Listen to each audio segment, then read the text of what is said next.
So I just finished the main storyline for Pokemon Scarlet and wow. I was not expecting that level of storytelling and build-up from a Pokemon game. At least not since the famous farewell from Explorers of Time and Darkness. I think it's been a long time since I've wholeheartedly invested into a Pokemon game, and despite its many bugs, glitches, and performance issues, it delivered a story with such absurdity and satisfaction that I feel empty knowing that it's over. So, when the credits rolled, I immediately muted the Ed Sheeran song and hopped on my computer because I needed an outlet for all the feelings, emotions, and mommy issues that were circling on in my brain. So let's talk about the unbelievable, powerful, and gripping moments from the incredible finale of Pokemon Scarlet and Violet. Obviously, there will be spoilers ahead for the game, but if for some reason you clicked on this video before you finish the main story, do yourself a favor and finish it up because you'll be in for one hell of a ride. Also, there's a special Easter egg I want to show, so stick around to the very end of the video. To properly convey what made the story so endearing, let's talk about Arvin. Initially, I didn't think that much of him as a character. Compared to the bright impression I got from Nemona's outlandish, obsessive personality, Arvin's persona ironically lacked a lot of flavor as a character to me, as he just came off as a conceited, angry dude, immediately landing himself as my fourth favorite of the trio. His weird obsession with Herba Mystica, aka HMs, felt like a weird Toriko spin-off adventure that didn't have greater meaning than building a real swell sandwich. Not that I'm against sandwiches or anything, it's just kinda weird for that to be the main goal. But that interpretation cut itself short real quick as I learned the main motivation behind his Titan hunting, Mobostiff. He was desperately searching for a cure for his beloved canine companion who was deeply wounded in Area Zero. Immediately, my heart dropped and his emotive craziness started to make a lot of sense to me. His rage and frustration with the world was very clearly targeted at his own shortcomings and circumstance, and that's a feeling that I found all too relatable. So, when I finished Path of Legends, I was really content with Arvin's story. We beat all the Titans, made some of the most expensive sandwiches Paldea could offer, and I got my ass honestly handed to me by a dog that moments ago was 1 foot away from becoming a Griever. But then comes Sada's call to come to Area Zero with the Scarlet Book. I was really excited for this part of the game because I regularly keep up with competitive Pokemon and know that the Paradox Pokemon found in Area Zero are some of the strongest in the game. Despite that though, what drew me in were Arvin's reactions. It was consistently hinted throughout the game that Arvin didn't have the best relationship with his mom, but watching the conversation between her and the protagonist while Arvin was sidelined felt really brutal to watch.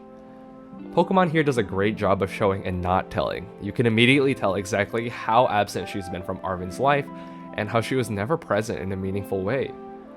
After all, this is why Arvin treasured Mobostiff so much, because he was there for Arvin when Professor Sada wasn't.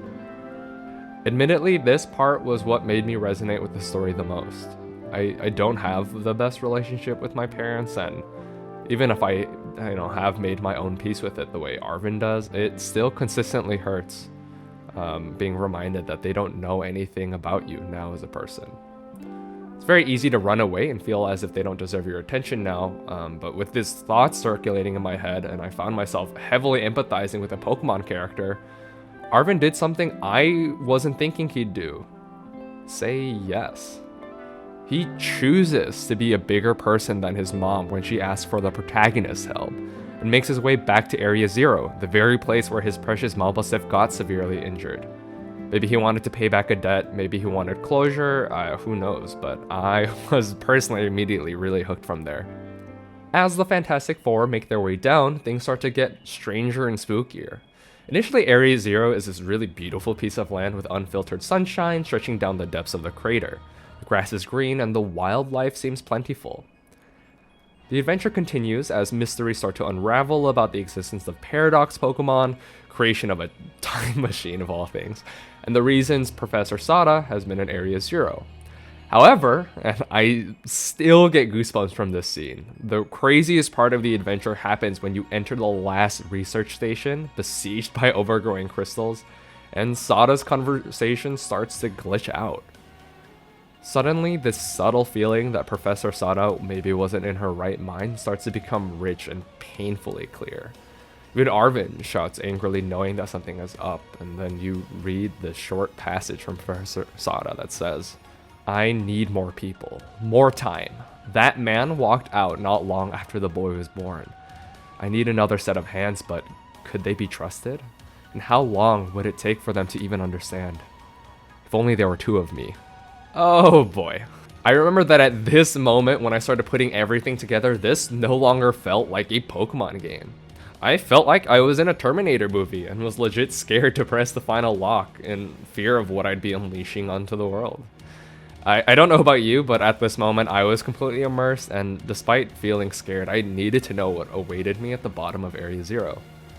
After fighting the horde of prehistoric Pokemon, I finally entered the unlocked chambers and finally met with Professor Sada, who we finally find out is not actually the professor but an AI version of her. Now that was expected, but where was the real professor?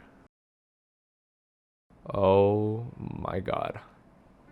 I remember the feeling I got when I read that message. It was suddenly all blank, and then a million thoughts started swirling in my head. How is the new Pokemon anime going to explain So we're this? not gonna have a mainline professor. I know it's in that'll the just Pokedex, exist but I and can't do believe they how mentioned long death has this as AI the Sada main been part of a around in place Pokemon of the game? real Professor So- Sada. What's Arvin gonna think? Oh man, Arvin. His mom is gone, and he'll never get to reconcile with her ever again. He'll never hear her say that she loves him or get the closure he needs. Did she actually love her son, or was the research truly as important as Arvin mentioned, to the point she lost her life for it? This brutal reckoning was so visceral, I had to put my Switch down and just let it all sink in. Buddy for everyone, am I right, guys? Going down the elevator, the color commentary from Sada was perfect. She tells you that even with all of Sada's memories, goals, and dreams programmed into her, she can't tell you why the original Professor Sada insisted on developing a machine that could potentially cause catastrophic levels of harm. Her obsession with developing this paradise for everyone around her seems beyond obsessive. This is made even darker when you know that Arvin's dad walked out on them and Arvin was pretty much abandoned by his mom.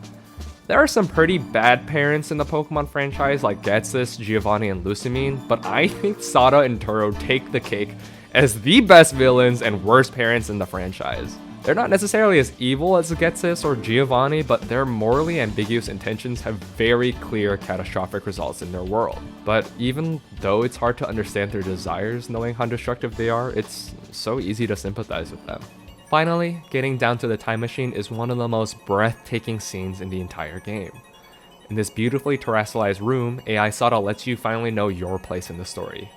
When the time machine is shut down, it will force them to fight you. Strangely enough, even as a final boss fight, I didn't feel threatened by her saying this. Rather, I felt really warm.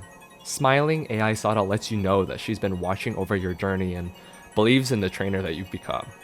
Despite my initial suspicions, the AI was not evil. In fact, it's the original professor who programmed the AI through the initial defense mechanism and then the Paradise Protection Protocol.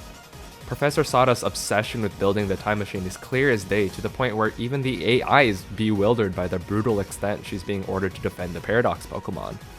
So it's not really you versus the AI, it's you versus the original Professor Sada. And boy, do you verse the Professor. Everything about this battle screams hype.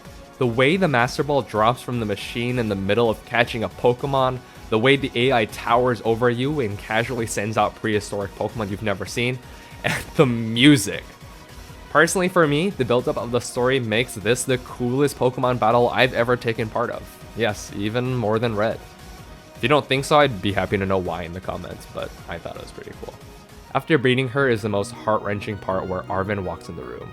This was the last moment Arvin got to speak with his mom. Even he recognizes that even though it's a robot that wears her face and her voice, it's his mom worrying for him.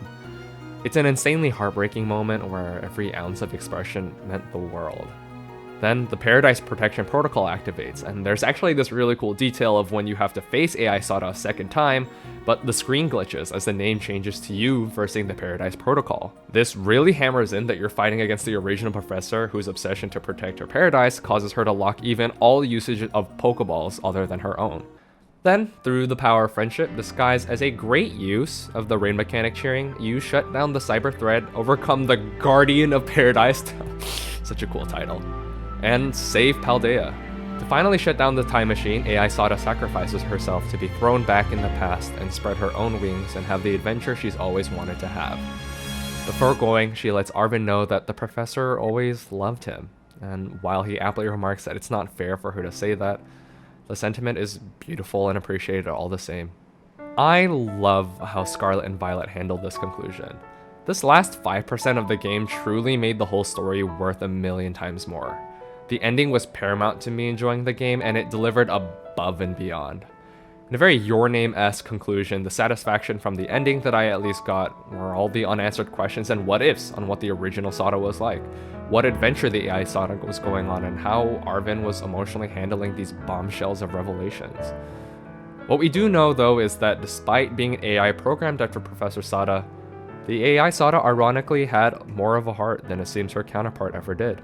That's why I had to put down the game and type this all out. Pokemon mommy issues and daddy issues are by far my favorites of the recent Pokemon games, and it's a real shame that the performance issues were what took people away from an otherwise beautiful, conclusive story. If you really like the content or are new to the channel, consider subscribing. I'd also love to hear what everyone else's thoughts of the ending was, and if you made it this far, I have a special treat for you. In the Lighthouse Laboratory, when you first meet Arvin, there's a picture frame on the desk that's noticed as being empty, which seems pretty tried and true to Sada's lack of compassion for Arvin. However, if you go to the Area 0 lab, you can actually find a wonderful photo of little Arvin and Moschif square and center on the whiteboard for Sada to look at. So, if you take away anything from this video, it should be closure for both you and Arvin, knowing that he was always loved by his mom.